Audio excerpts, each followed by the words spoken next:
Bom, você que acompanha o canal sabe que há pouco tempo atrás nós fizemos um desafio para a gente falar sobre sacramentos na teologia, claro. Lembrando sempre que falar sobre os sacramentos, da minha parte, não é nenhuma proposta para nenhuma igreja, né? Na verdade, eu não estou nem um pouco interessado em querer mudar a maneira como alguma igreja pratica, entende os sacramentos. Isso é um problema de cada um. Se o modo como na sua igreja se tem praticado isso não é o modo considerado mais correto, aí é contigo, é você que tem que tomar alguma decisão, se é que tem que tomar. O nosso papel aqui é apenas conversarmos a respeito dessas possibilidades. Você sabe muito bem que na tradição católica são reconhecidos 7 sacramentos. E tem esse nome mesmo, sacramentos. Na maioria das tradições protestantes evangélicas, são aceitos 2 sacramentos, e na maioria das vezes nem são chamados de sacramentos, são chamados de ordenança.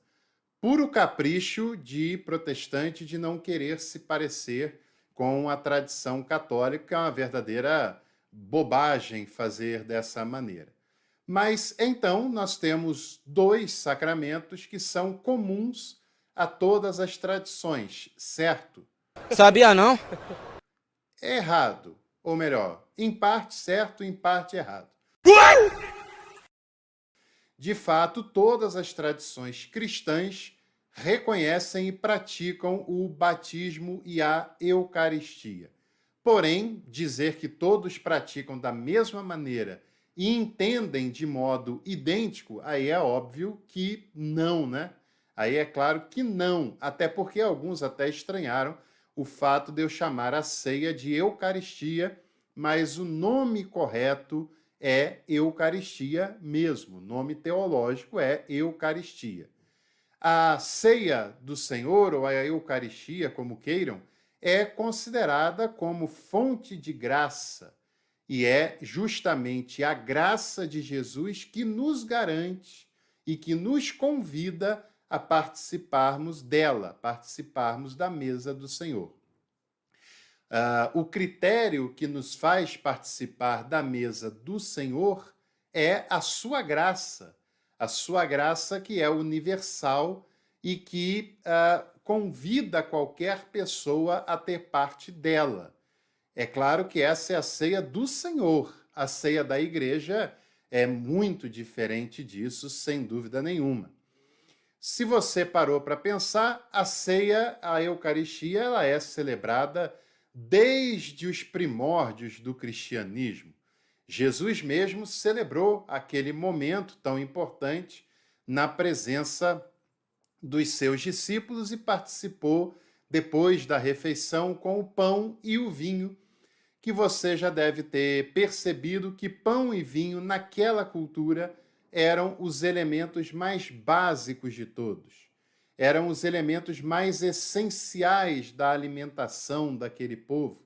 Portanto, aquela ceia não tinha nada de solenidade, nada de grandiosidade. Jesus celebra a ceia com os seus discípulos com o que há de mais básico, de mais essencial daquela cultura, que era o pão base da alimentação dos judeus mais pobres, e o vinho também, uma bebida largamente consumida naquela cultura. A ceia do Senhor, ela celebra a igualdade entre as pessoas. A ceia do Senhor é uma evidência de que todos e todas que ali estão participando dela são iguais. Tenham os cargos que quiserem, usem as roupas que quiserem usar, tenham a função que tiverem na igreja, todos são idênticos, porque a ceia, ela é oferecida por Jesus, e o que o faz oferecer a ceia é a graça dele, a gratuidade dele. Ou seja, ninguém, sem exceção, merecia, mas ele quis nos convidar por meio da sua graça.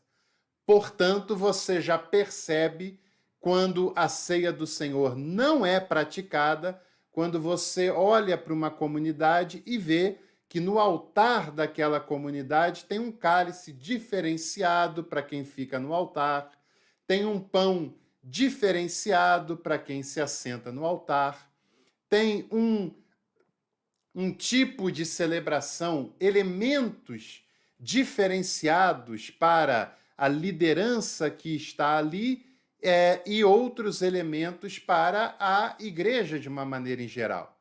As pessoas participam com um cálice e com um pedaço de pão, enquanto que lá no altar tem um grupo seleto, privilegiado, exclusivo, que participa com cálice dourado, com pão diferenciado, com elementos de modo diferente.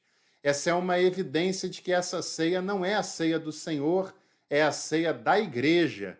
Ceia essa que faz separação entre as pessoas. Ceia essa que aqueles que celebram com especialidade se sentem merecedores, se sentem destacados e pessoas que devem ser honradas em comparação com os demais da igreja. A ceia do Senhor não é assim, pois a ceia do Senhor não faz qualquer distinção entre qualquer pessoa que esteja sentado ao redor da mesa. Os elementos com os quais Jesus ceou foram os mesmos elementos com os quais Judas ceou, Pedro ceou, Tiago ceou e qualquer outra pessoa sentado àquela mesa. Ao longo da história, na Reforma protestante, principalmente, surgiu interpretações sobre essa ceia. Para a tradição católica, a ceia, a Eucaristia, ela é transubstancial, ou seja, no momento em que o celebrante consagra os elementos, o pão se transforma no corpo de Jesus e o vinho se transforma no sangue de Jesus.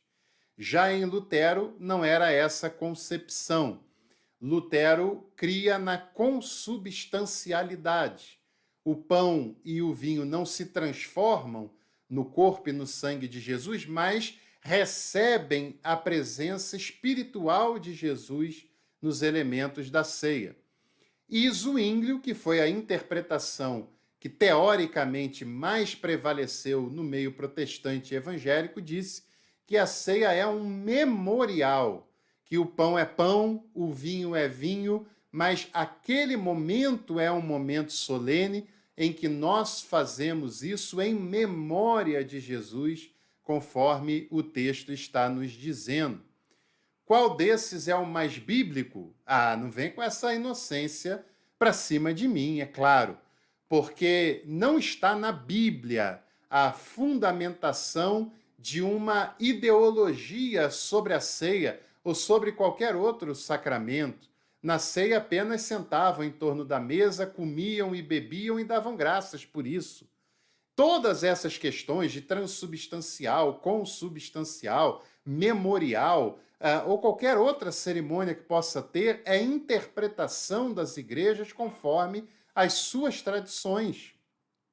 Cada uma faz como bem entender, porém admita que é fruto da sua tradição e não a verdade em detrimento de todas as outras. Agora, o que é cômico, e a palavra é essa, cômico mesmo, incoerente, sem sentido, é que na maioria das igrejas conservadoras se crê no papel de que a ceia é memorial. Porém, na prática, o pastor celebrante daquela ceia consagra os elementos, ou seja, na prática ela é consubstancial. Na prática se consagra o pão e o cálice como se fossem pães e cálices espiritualizados, diferenciados, porque esse é o símbolo de uma consagração de algum objeto. E, aliás, que pobreza, hein? Consagrar objetos. A unção é sobre pessoas, não sobre coisas, né? Agora, se você crê na ceia memorial, não se consagra elemento, apenas se dá graças, compartilha e se celebra.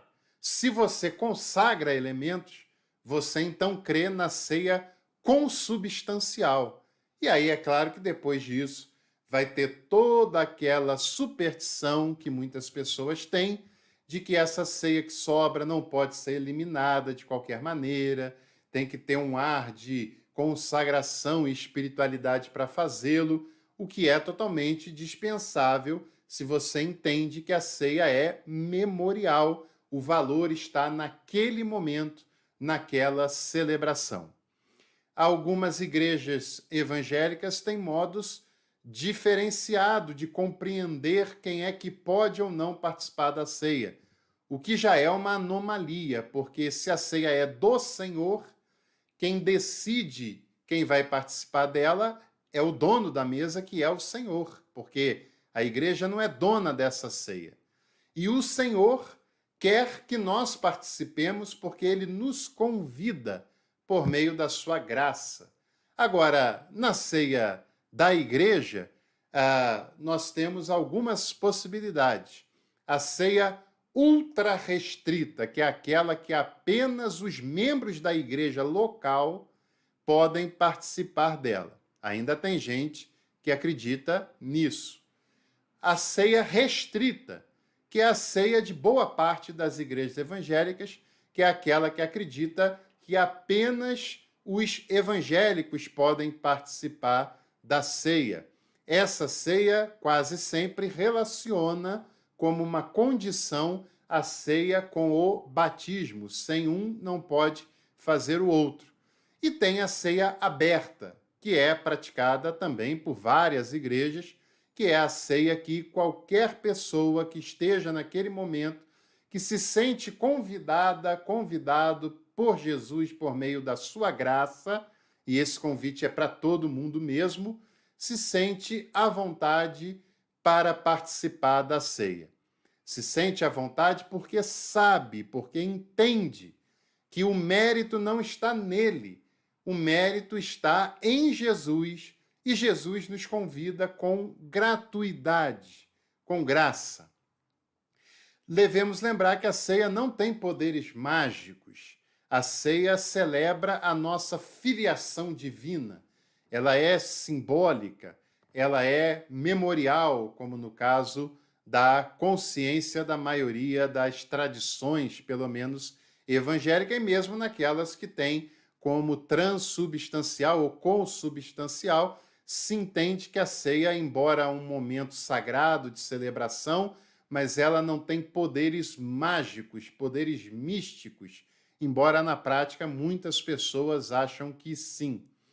Quem é que pode ministrar a ceia? Será que apenas um grupo seleto? Lutero dizia que a comunidade pode celebrar os sacramentos para a comunidade. A ceia, ela deve ser feita com qual frequência? Na tradição católica, em toda missa tem a celebração da Eucaristia. Na tradição da maioria das igrejas evangélicas, ela é celebrada uma vez por mês, na maioria das vezes no primeiro domingo de cada mês. Mas isso são convenções denominacionais, porque não há estabelecimento bíblico dessa frequência, e é importante se dizer isso, evidentemente. Uma coisa que me chamou a atenção recentemente foi uma enquete que nós realizamos aqui na aba Comunidade do canal, falando sobre a ceia e qual era a posição do nosso entrevistado, ultra restrita, restrita ou aberta. 2% disseram que a ceia tem que ser ultra restrita. Meu Deus, esses querem patentear o direito de participar da ceia e não querem deixar ninguém participar também. Agora, o que mais me chama a atenção é que 53% disseram que a ceia tem que ser restrita, ou seja, apenas os evangélicos devem participar dela. E é uma pena perceber como tanta gente ainda não entendeu a diferença entre a ceia do Senhor e a ceia da igreja. A ceia da igreja, eu entendo, embora discorde, que ela tenha um monte de pré-requisitos, um monte de símbolos que impedem ou não a pessoa participar dela. Eu até entendo, embora discorde, repito, que algumas pessoas não sejam bem-vindas naquela celebração, mas a ceia do Senhor é para todo mundo que ali estiver. Apenas a própria pessoa pode se excluir, mas o conselho do apóstolo Paulo é que ela não faça isso, porque a ceia é graça e nós devemos receber com acolhimento, com alegria, com felicidade. Aliás, se você ainda não viu esse vídeo, eu vou deixar o card aqui para você clicar e assistir depois o vídeo, se você participa da ceia do Senhor ou da ceia da igreja.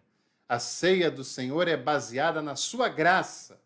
Portanto, só o dono da ceia é que pode impedir pessoas de participar. E pasmem, o dono da ceia resolveu convidar todos e todas para terem parte com ele, através da sua ceia. 46% já disseram que a ceia deve ser aberta. Qualquer pessoa que ali chegar deve participar, porque ela é fruto da graça. Então, hoje a gente refletiu um pouco mais, claro que sucintamente, sobre o sacramento chamado Eucaristia ou Ceia do Senhor. A gente vai voltar em breve para falar sobre batismo também e para falarmos sobre outras práticas muito interessantes que, embora não consideradas sacramentos por muitas igrejas, eu quero questionar isso e quero questionar isso na sua companhia. Que bom que você passou por aqui para tomar um café com teologia. Espero que você se inscreva no canal, ative todas as notificações e sinta-se convidado também para se tornar membro Café Completo e participar do nosso conteúdo do Teoflix. Um abraço, até o próximo encontro.